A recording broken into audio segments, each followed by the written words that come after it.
Stanley येलनाइट्स फूट नाम का एक लड़का रास्ते पर चल रहा होता है कि अचानक उसके सर पर एक जोड़ी जूता गिरता है, जिससे वो जमीन पर गिर जाता है। उसके फादर पैरों की बदबू मिटाने वाली चीज की खोज में लगे हुए थे, इसलिए वो उन जूतों को अपने साथ खरीद ले जाने लगता है। पर रास्ते में ही पुलिस वाले उसे घेर लेते हैं, क्योंकि वो जूते एक मशहूर बेसबॉल प्लेयर के थे, जो कि एक चैरिटी शो के दौरान चोरी हो गए थे। इसलिए पुलिस वालों को शक था कि स्टैनली फोर्ट ने ही उन्हें चोरी किया होगा। ये सोचकर पुलिस वाले उसे लेकर उसके पिता के घर जाते हैं, जहाँ मौजूद चीजों को देखकर उनका शक गहरा हो जाता है। दरअसल स्टैनली थर्ड के घर में दर्जनों जूते मौजूद होते हैं और स्टैनली फोर्थ के रूम में बेसबॉल प्लेयर की फोटो लगी होती है। इन सबूतों को मद्देनजर रखते हुए स्टैनली को कोर्ट ले जाया जाता है, जहाँ उसके सामने दो ऑप्शन रखे जाते हैं, एक जेल जाने का और दूसरा कैंप ग्रीन लेक में 18 महीने बिताने का। स्टैनली कैंप वाला ऑप्शन चुनता है और ट्रिप में जाते वक्त उसे लगता है कि शायद ये सब कुछ उसके फैमिली कर्ज यानी शाप की वजह से हो रहा था। उनकी बस एक बहुत बड़े रेगिस्तान से गुजरती है, जहाँ बहुत सारे गड्ढे थे। उसे रास्ते में एक व्यापारी गधे के साथ खड़ा दिखाई देता है, पर तभी पता चलता है कि ये उसका भ्रम था। सफर खत्म होने पर वो एक छोटे से टाउन में पहुंचता है, जहाँ बहुत सारे लड़के जेल की यूनिफॉर्म पहने होते हैं। वहाँ स्टैनली वार्डन के राइट हैंड मिस्टर सर से मिलता है, जिसे स्टैनली का नाम फनी लगता है, जिस पर स्टैनली उसे बताता है कि उनका सरनेम येलनाइट्स पूर्वजों ने रखा था और अपने बच्चों को स्टैनली नाम से बुलाने की परंपरा भी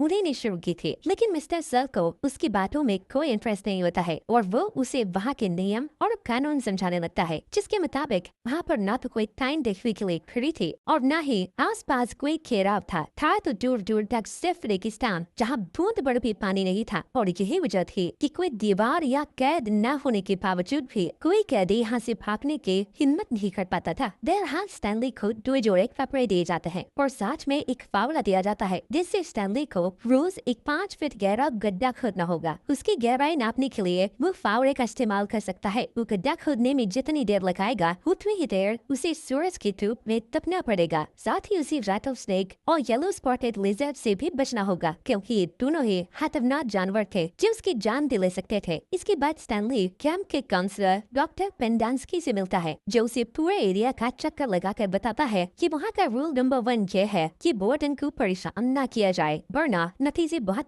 बुरे हो सकते हैं। इसके बाद वो उसे दूसरे लड़कों के पास ले जाता है, जो स्टैनली को उसके सोने की जगह दिखाते हैं। वहाँ पर मरे हुए बच्चे की उल्टियों के निशान थे। डॉक्टर सभी लड़कों को उनके असली नाम से पुकारता था, लेकिन वो लोग एक दूसरे को निकनेम से पुकारते थे, जो उन्हें वहाँ आने के बाद मिले थे। उनमें सबसे छोटे लड़के का नाम जीरो था, क्योंकि वो किसी से बात नहीं करता था। इसके बाद स्टैनली एक लड़के को उसके रियल नेम से पुकारते हुए पूछता है कि कैंटीन कहाँ है, जिस पर वो लड़का गुस्से में उसे पीछे धकेल देता है और याद दिलाता है कि उसे सिर्फ निकनेम से ही बुलाना है। कुछ देर बाद स्टैनली खाना खाने बैठता है, जिसमें सिर्फ बीन्स परोसे जाते हैं। इतने में एक्सरे नाम का लड़का उसके खाने का कुछ हिस्सा ले लेता है और कहता है कि मुझे ज्यादा खाना मिलना चाहिए, क्योंकि मैंने दिन भर काम किया है, जबकि तूने तो आज कोई भी गड्ढा नहीं खोदा। इसके बाद सब लड़के स्टैनली से पूछते हैं कि वो यहाँ क्यों मिस गया है, जिस पर स्टैनली उन्हें बताता है कि उसने मशहूर सेलिब्रिटी के जूते चुराए थे। ये सुनकर जीरो से पूछता है कि क्या उन जूतों में स्टार्स बने हुए थे, जिसके जवाब में स्टैनली हाँ कहता है। और तभी उसे याद आता है कि कोर्ट में ट्रायल के दौरान बेसबॉल प्लेयर ने सबको बताया था कि वो एक अनाथालय में पला बढ़ा था, इसी वजह से उसने वो जूते चैरिटी में दान किए थे। लेकिन स्टैनली एक फेक फैन था, जिसने अपने फेवरेट प्लेयर के जूते चुरा लिए थे। रात को सोते वक्त स्टैनली को याद आता है कि उसके ग्रैंडफादर ने कहा था कि उनके परिवार को एक श्राप मिला हुआ है, इसी वजह से उसके फादर स्टैनली थर्ड अपने इन्वेंशन में कभी सक्सेसफुल नहीं हो पाए। स्टैनली फर्स्ट की किस्मत बहुत ही खराब रही। उसने स्टॉक मार्केट में बहुत पैसा कमाया था, लेकिन एक फेमस क्रिमिनल किसिंग केट के हाथों मारा गया था, जो अपने शिकार को मारने के बाद किस किया करती थी, जिससे उनके चेहरे पर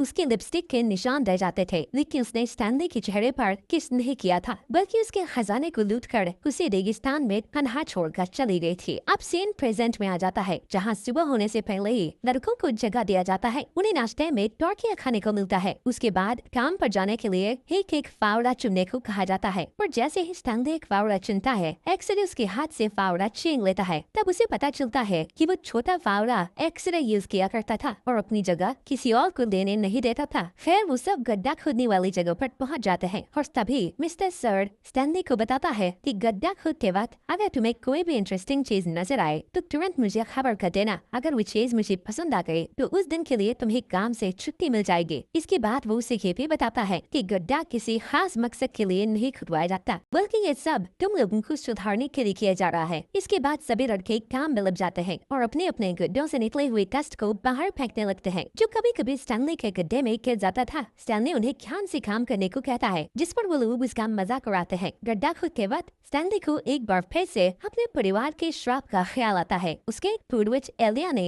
सुअरों के फार्म में काम किया था, जहाँ उसे अपने मालिक की बेटी मायरा से प्यार हो गया था। तब वो ज़रूनी नाम की एक भविष्य बताने वाले के पास गया और उससे पूछा कि लड़की का दिल जीतने के लिए उसे क्या करना होगा, जिसके जवाब में ज़रूनी ने उसे प्यार व्यार भूल कर अमेरिका जाने की सलाह दी, जहाँ उसका भविष्य सुधर सकता था। लेकिन एलिया ने हार नहीं मानी और मायरा के पिता से उसका हाथ मांग लिया। लेकिन वहाँ एक और बंदा था जो मायरा से शादी करना चाहता था। उसने मायरा के पिता को दहेज में ढेर सारे पिक दिए और पांजे जीत गया। एलिया दुखी होकर फिर से जेरोनी के पास गया। इस बार जेरोनी को उस पर दया आ गई और उसने एक ट्रिक बताई। उसने एलिया से कहा कि तुम्हें हर दिन एक छोटे से सुअर को पानी पिलाने के लिए पहाड़ पर ले जाना होगा और जब तक पिग पानी पिएगा तुम्हें वहीं रुककर गाना गाना होगा। इस तरह तुम भी मजबूत हो जाओगे और पिग भी काफी बड़ा हो जाएगा और एक बेहतरीन दहेज बनेगा। लेकिन पिग को पानी पिलाने के बाद मुझे भी पहाड़ पर ले जाकर पानी पिलाना होगा। अगर तुमने ऐसा नहीं किया तो तुम पर और तुम्हारे आने वाले पीढ़ियों पर एक श्राप लगेगा। एलिया खुशी खुशी मान गया और रोजाना ऐसा ही करने लगा। जब एक दिन पिग काफी बड़ा हो गया तो वो उसे लेकर अपने होने वाले ससुर के पास गया और उसे दहेज में दे दिया। लेकिन मायरा काफी कंफ्यूज थी और फैसला नहीं ले पा रही थी कि वो किससे शादी करे। इसलिए उसने एक गेसिंग गेम के जरिए अपने पति को चुनने का इरादा जाहिर किया, जिस पर एलिया बहुत नाराज हो गया और उसने फैसला किया कि अब वो शादी नहीं करेगा और जेरोनी की सलाह के मुताबिक अमेरिका जाकर अपनी किस्मत बनाएगा। लेकिन बदकिस्मती से वो उस दिन जेरोनी को पानी पिलाना भूल गया और उससे मिले बिना ही वहाँ से निकल गया, जिस पर जेरोनी ने उसके खानदान को श्राप दे दिया। अब सीन प्रेजेंट में आ जाता है, जहाँ मिस्टर सर गड्ढों के पास अपना ट्रक लेकर आते हैं ताकि लड़के लोग अपने पानी की बोतल भर सके। और तभी लड़के स्टैनली के हाथ में हुए पहले छाले को देख कर उसे चढ़ाते हैं। आज सबसे पहले जीरो का काम खत्म हुआ था। वो सबसे फास्ट गड्ढा खोदता था। आखिर में जब स्टैनली का काम खत्म होता है तो कोई भी बाहर निकलने में उसकी हेल्प नहीं करता।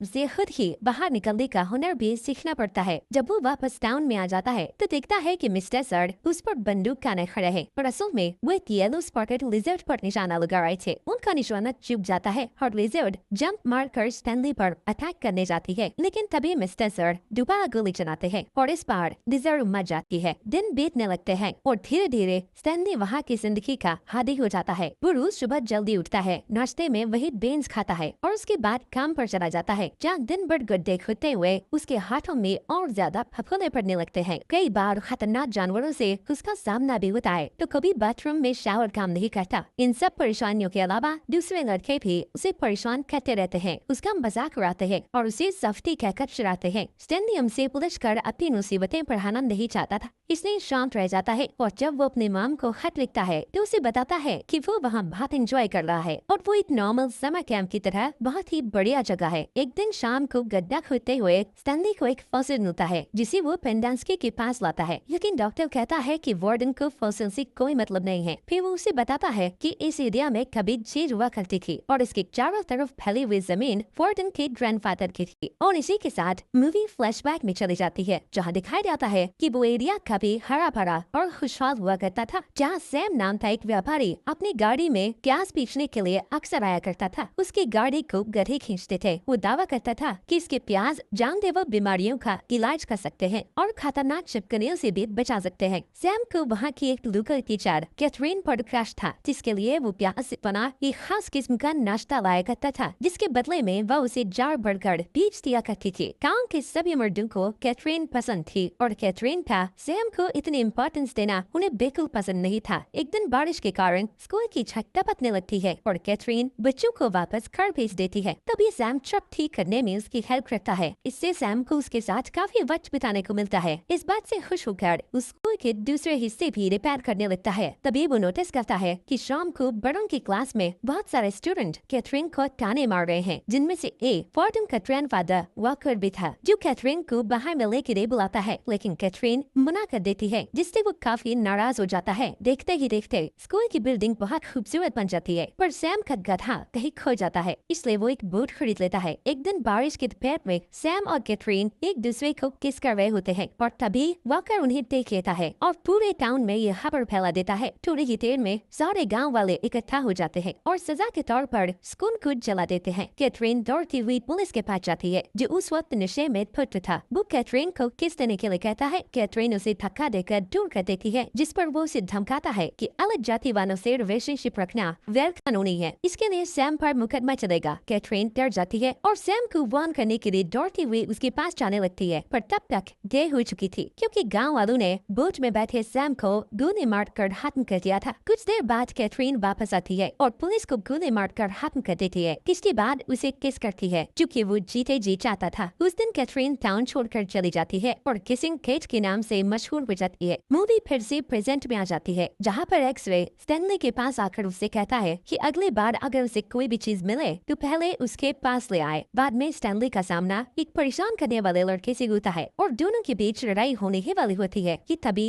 बाकी लड़के आकर दोनों को शांत कराते हैं। पर अब स्टैनली सबकी नजरों में अपनी इज्जत बना चुका था। उसके साथ ही उसे केवमैन के नाम से बुलाने लगे थे और उसे पाने की लाइन में भी अच्छी जगह मिलने लगी थी। कुछ समय बाद स्टैनली को उसकी मॉम का खत मिलता है जिसमें लिखा था कि उसके फादर के सारे एक्सपेरिमेंट फेल हो चुके थे और मकान मालिक उन्हें कभी भी घर से बाहर निकाल सकता था। जीरो अनपढ़ था, इसलिए स्टैनली को खत पढ़ते देखकर काफी इम्प्रेस होता है और उससे कहता है कि मुझे भी पढ़ना लिखना सिखा दो। जिस पर स्टैनली कहता है कि मैं कोई अच्छा टीचर नहीं हूँ और दिन भर काम करके थक जाता हूँ, इसलिए मुझे आराम की जरूरत है। अगले दिन गड्ढा खुदते वक्त स्टैनली को एक छोटी सी चीज मिलती है जिस पर KFD लिखा हुआ था। लड़कों को लगता है कि शायद ये शॉटगन का टावर है, पर ये बहुत पतला था। तभी एक्स-रे स्टैनली के हाथ से वो चीज ले लेता है और जैसे ही पेंडांस्की उस चीज को देखता है वो तुरंत जाकर वार्डन को खबर कर देता है और सारे लड़के ये देखकर हैरान रह जाते हैं कि वार्डन एक बहुत खूबसूरत औरत थी। वो उस चीज को देखकर बहुत खुश होती है और एक्स-रे को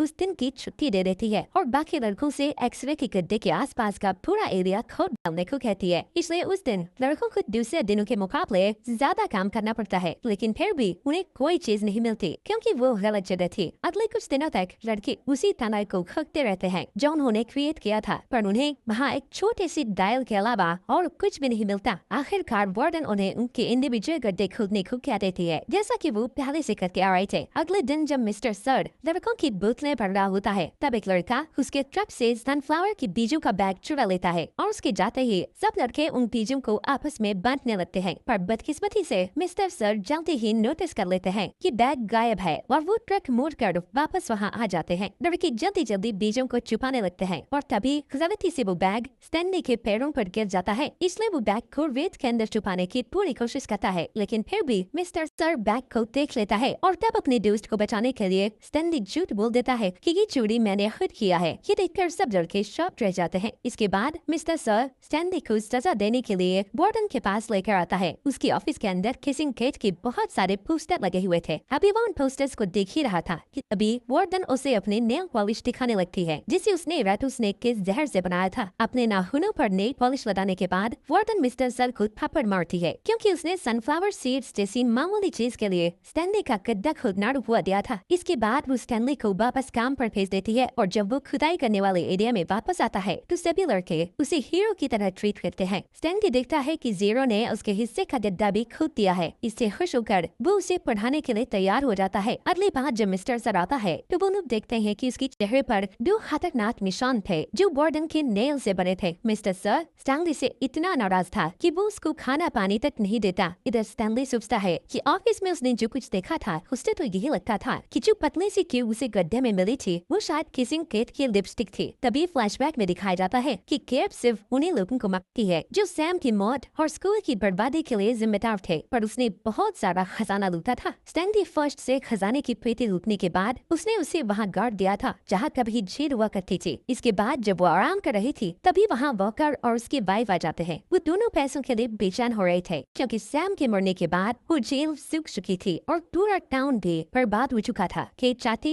तो उन्हें उसी वक्त माफ देती, लेकिन वो उससे बेहतर तरीके से बदला लेना चाहती थी। इसलिए वो खुद को एक जहरीली छिपकली से कटवा लेती है ताकि वहीं पर उसकी कब्र बन जाए और खजाने का सही लोकेशन मालूम न होने के कारण वॉकर और उसकी आने वाली जनरेशन जिसमें वार्डन भी शामिल थी इतने बड़े रेगिस्तान में जिंदगी भर गड्ढे खोदते रह जाएं। अब सीन फिर से प्रेजेंट में आ जाता है जहाँ स्टैनली जीरो को पढ़ना लिखना सिखाता है और तभी उसे पता चलता है कि कि जीरो का असली नाम हेक्टर जेरोनी है। इसका मतलब ये था कि वो मैडम जेरोनी का वंशज है। जीरो गड्ढे खोदने में फास्ट था, इसलिए वो स्टैनली को भी गड्ढा खोदने में हेल्प करता है। उसे देखकर दूसरे लड़के उससे जलने लगते हैं। एक दिन दोपहर के बाद जीरो स्टैनली को अपनी माँ के बारे में बताता है जो उसके लिए कड़ी मेहनत करती थी। एक दिन वो अचानक गायब हो गई थी और उस दिन से जीरो सड़कों पर जिंदगी बिताने को मजबूर हो गया था। कुछ देर बाद एक बदमाश लड़का स्टैनली को परेशान करने लगता है। स्टैनली भी विरोध करता है। ये देखकर पेंडेंस के उन दोनों को लड़ने के लिए उकसाने लगता है और देखते ही देखते दोनों फाइट करने लगते हैं। लेकिन जल्दी ही स्टैनली कमजोर पड़ने लगता है और तभी जीरो उसकी हेल्प करने के लिए लड़ाई में कूद पड़ता है और वो उस दूसरे लड़के को जान से मारने ही वाला होता है कि तभी पेंडेंस की उन दोनों को रोकने के लिए हवा में फायर करता है और तभी सारा मामला समझने के लिए वार्डन वहाँ पहुँच जाती है। लड़के उसे बताते हैं कि जीरो स्टैनली को गड्ढा खोदने में हेल्प करता है। इस पर स्टैनली कहता है कि बदले में मैं भी उसे पढ़ने लिखने में हेल्प करता हूँ। ये सब सुनकर वार्डन गुस्से में तिलमिलाने लगती है, जबकि पेंडेंस के जीरो का मजाक उड़ाने लगता है। वो उसे गधा और बेवकूफ कहता है, जिसे सुनकर जीरो को गुस्सा आ जाता है और वो पेंडेंस्की को फावड़े से मारकर रेगिस्तान में भाग जाता है। मिस्टर सर उसे पकड़ने के लिए जाना चाहता है, लेकिन वार्डन उसे रोक देती है क्योंकि जीरो का इस दुनिया में कोई नहीं था। इसलिए वो लोग उसकी फाइल रिकॉर्ड से डिलीट कर देंगे और ऐसा जाहिर करेंगे जैसे वो कभी यहाँ आया ही नहीं था। शाम को सभी लड़के बैठकर डिस्कस करते हैं कि जीरो रेगिस्तान में किस तरह मरेगा। उनकी बातें सुनकर स्टैनली को जीरो की फिक्र होने लगती है और तभी उसे याद आता है कि केट के हाथों रुक जाने के बाद स्टैनली फर्स्ट रेगिस्तान में 16 दिनों तक जिंदा रहा था, क्योंकि उसे एक जगह पर पनाह मिल रही थी जिसे गॉड्स थंब यानी भगवान का अंगूठा कहा जाता था। लेकिन वो जगह कहाँ थी और कैसी थी ये न तो किसी को पता था और न ही स्टैनली फर्स्ट किसी को बता पाया, क्योंकि जब लोगों ने उसे ढूंढा तब तक वो आधा पागल हो चुका था। अगले दिन जीरो की जगह एक नया लड़का आता है जो स्टैनली को बहुत परेशान करता है। स्टैनली एक प्लान बनाता है। जब मिस्टर सर सबको पानी देने के लिए आता है तो स्टैनली उसका ट्रक चुरा कर भाग कर होता है, लेकिन मिस्टर सर भी शातिर था। वो ट्रक के दरवाजे से लटक जाता है। तब स्टैनली उसे धक्का देकर गिराने की कोशिश करता है और इस चक्कर में उसका ध्यान बढ़ जाता है और ट्रक एक गड्ढे में जाकर गिर जाता है। लेकिन स्टैनली हिम्मत नहीं हारता और पैदल ही भागने लगता है। दूसरे लड़के उसे भागते देखकर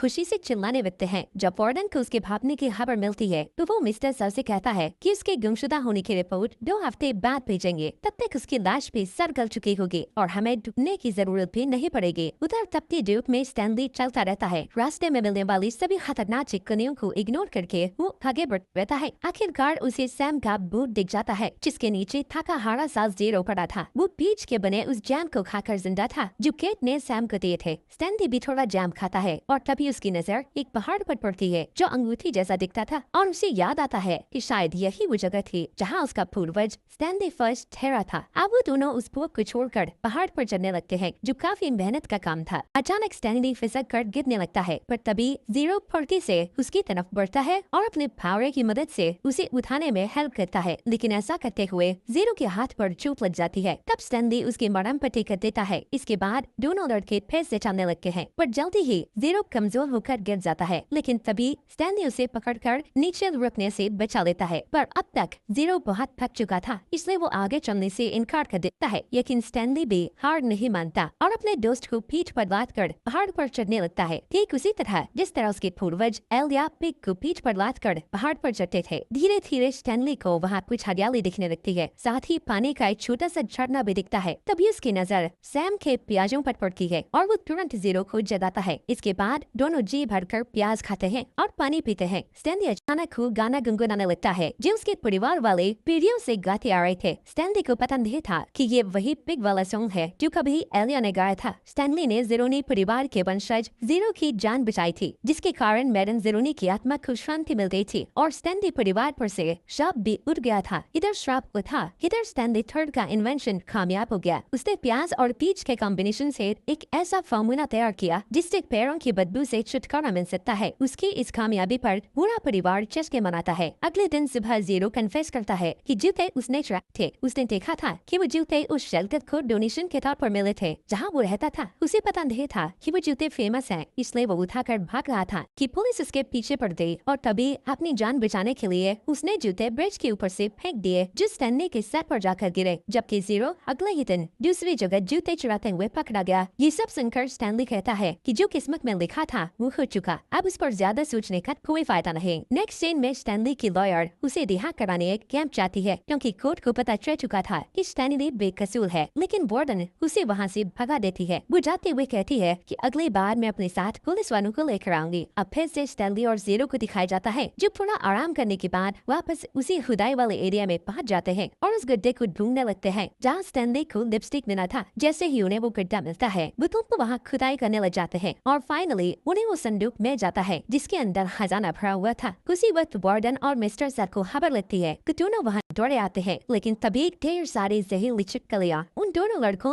और खजाने को कवर कर लेती है, मानो उन्हें प्रोटेक्ट कर रही हों। ये देखकर वार्डन इंतजार करती है कि जल्दी ही छिपकलियां दोनों लड़कों को मार डालेगी और फिर वो उस खजाने की मालिक बन जाएगी। इसके बाद वो अपने बचपन का किस्सा बताती है कि जब उसके दादाजी खजाना पाने के लिए क्रिसमस के दिन भी उससे गड्ढा खुदवाते थे। नेक्स्ट सीन में सुबह हो जाती है और वार्डन देखती है कि छिपकलियों ने ना तो लड़कों को काटा था और ना ही वहाँ से गई थी। और तभी वहाँ पर लॉयर पुलिस वालों को साथ लेकर आती है। उन्हें देखते ही वार्डन छोटी कहानी सुनाने लगती है कि दोनों लड़के मेरे ऑफिस से खजाने की पेटी लेकर भाग रहे थे, पर तभी जीरो संदूक पर लिखे हुए स्टैनली के नाम को दिखाता है, जिससे वो दोनों बेकसूर साबित हो जाते हैं। इसके बाद लॉयर संदूक को अपने कार में रख लेती है और स्टैनली को लेकर वहाँ से निकलने वाली होती है, लेकिन स्टैनली जीरो को लिए बिना जाने के लिए तैयार नहीं होता। इसलिए लॉयर जीरो का फाइल मांगती है और जब उन्हें पता चलता है कि फाइल मिसिंग है तो एक पुलिस वाला सीनियर ऑफिसर्स को फोन लगाकर जांच करने को कहता है और तब उन्हें पता चलता है कि मिस्टर सर एक भागा हुआ अपराधी है और पेंडेंस के भी कोई डॉक्टर नहीं है। इसलिए वार्डन समेत उन दोनों को भी गिरफ्तार कर दिया जाता है और तभी अचानक वहाँ बारिश होने लगती है, जिसे देखकर सारे लड़के